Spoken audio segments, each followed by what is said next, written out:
This month's program update is on the Grant Research and Preparation Program. The Comfort Lake Forest Lake Watershed District utilizes a variety of funding and financing sources in order to carry out our work. More information on the district's funding and financing approach can be found in Chapter 7 of the 10-year Watershed Management Plan. The district's ad valorem tax levy is a major source of revenue to fund operations.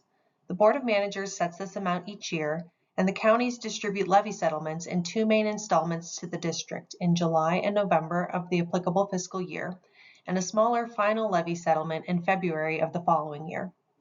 Since 2019, the district has utilized zero interest and low interest loans from the Clean Water Partnership Loan Program to expand programs and fast-track water quality projects.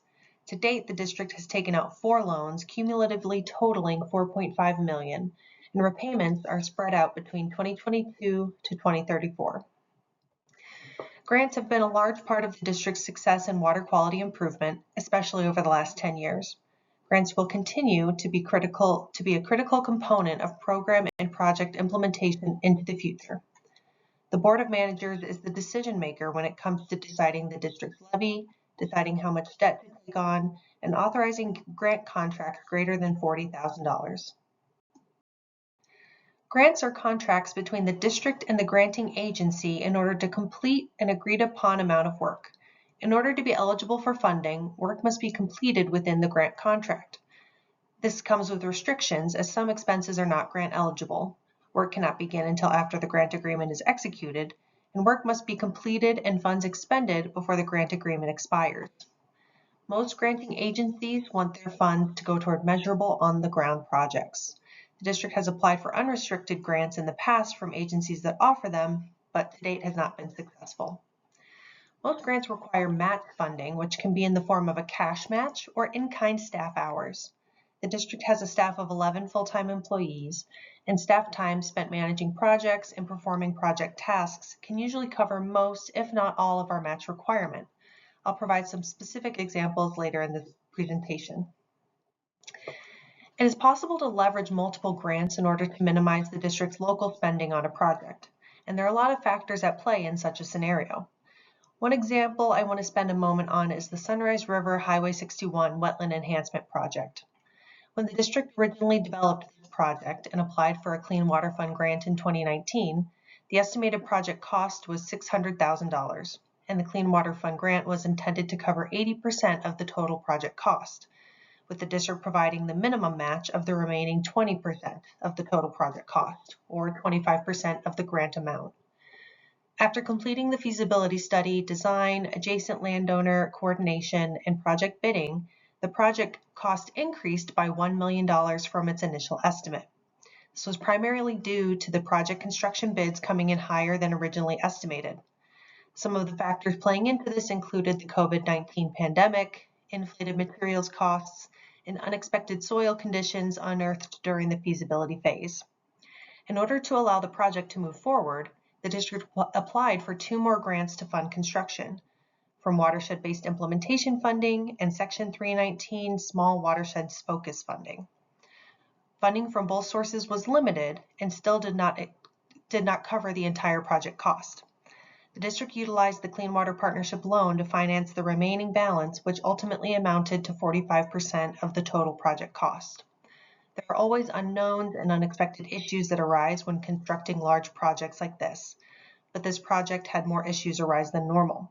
There are a lot of things that need to align in order to fund 100% of project expenses with grants. Since 2010, the district has been awarded $12.3 million in grants. Grant seeking has increased steadily over the years, and in the last 5 years, the district has averaged almost $1 of grant funding for every dollar of levy funding.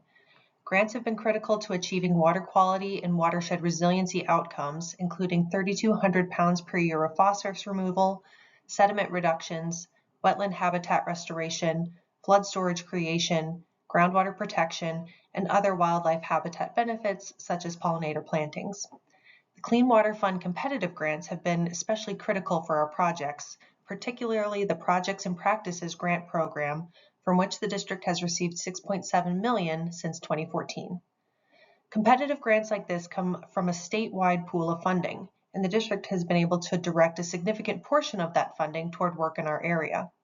Looking ahead, state priorities are shifting, and competitive grants like the Projects and Practices program receive less and less funding every year, whereas cooperative programs like watershed-based implementation funding through the local One Watershed, One Plan group are receiving more funding. That is to say that the statewide pool of funding is shrinking, and even though the smaller regional pool is getting bigger, it is still a much smaller pool compared to the statewide competitive grants. The district's grant requests have risen significantly over the last 10 years, and actual funds awarded has risen as well. The district has diversified its grant-seeking portfolio over time and has begun submitting larger, multi-million-dollar grants to programs like the Lessard-Sams Outdoor Heritage Fund. We expect these to continue to rise as the district starts to work with partners and apply for funding for large flood storage projects in the coming years. Here is a summary of the various grant programs the district has been successful with so far. Some programs offer larger dollar amounts than others, and each program has its own unique priorities and eligibility requirements that need to be adhered to. This list will continue to grow as we tap into new sources of grant funding. Looking ahead to the 2026 annual budget, the next few slides summarize the grants for which the district has been approved. Project timelines vary, and most projects span multiple years, so the grant revenues in 2026 may not reflect the entire project cost. The budget packet contains a detailed inventory of the district's active grants, including total award and estimated spending timeline. There are 7 projects and programs funded by grants outlined in the next few slides.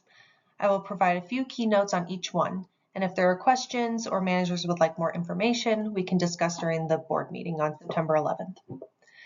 The Sunrise River Headwaters Project Targeting and Development, Shoreline Projects and Outreach through the Midwest Glacial Lakes Partnership Grant, and Shoreline Sustainability Public Relations are 3 initiatives for which we have active grants. For all of 3 of these grants, 100% of consultant costs and materials are covered by the grant. District staff time accounts for the entirety of the required match for each of these grants. The School Lake Agricultural Best Management Practices and Feedlot Project is continuing and will conclude in 2026. The district is proceeding on track with the Heath Iron Enhanced Sand Filter Project, and construction is slated for 2026 as well. This project spans multiple years, but we estimate the majority of expenses and associated grant revenues will occur in fiscal year 2026 with construction, which is a major factor in the 2026 project budget.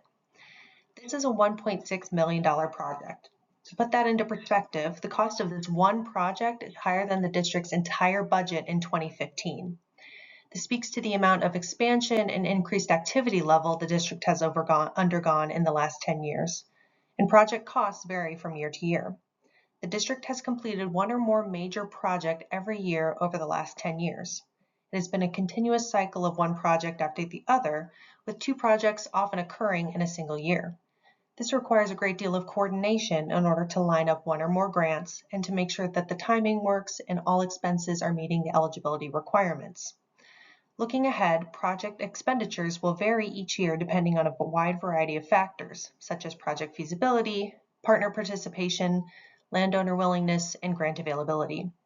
Like I noted earlier with the Sunrise River Highway 61 project example, there are a lot of factors that need to come together to complete just one large-scale project funded by grants. The district received a Green Infrastructure Grant from the Board of Water and Soil Resources for the Goodwin Ave Stormwater Wetland Project, and this project is dependent on private landowner willingness. The Bone Lake South Acquisition and Restoration Project is a multi-year, multi-grant endeavor. The district obtained 2 grants to fund the land acquisition, which is anticipated to occur before year-end in 2025. After the final appraisal was completed and we finalized the acquisition price, we found that we'll have about $121,000 remaining under our Conservation Partners Legacy Grant. We've already been approved for a work plan revision, so we can utilize those remaining funds to begin site preparation on the property after acquisition. In order to complete the restoration and enhancement work on the property, the district has applied for another Lessard-Sams grant in the amount of $1.6 million. This brings us to our list of pending and future grant applications. The district has submitted 2 applications to the Lessard Sam's Outdoor Heritage Fund totaling $4.9 million. We recently gave a presentation to the council at the end of August, and we expect to receive a decision on initial funding selections at the end of September. We have a grant application to the Fishers and Farmers Partnership still pending with a decision in spring 2026. The district has been awarded funding for a Conservation Corps crew to assist with shoreline buffer establishment, vegetation management, and project maintenance in 2026.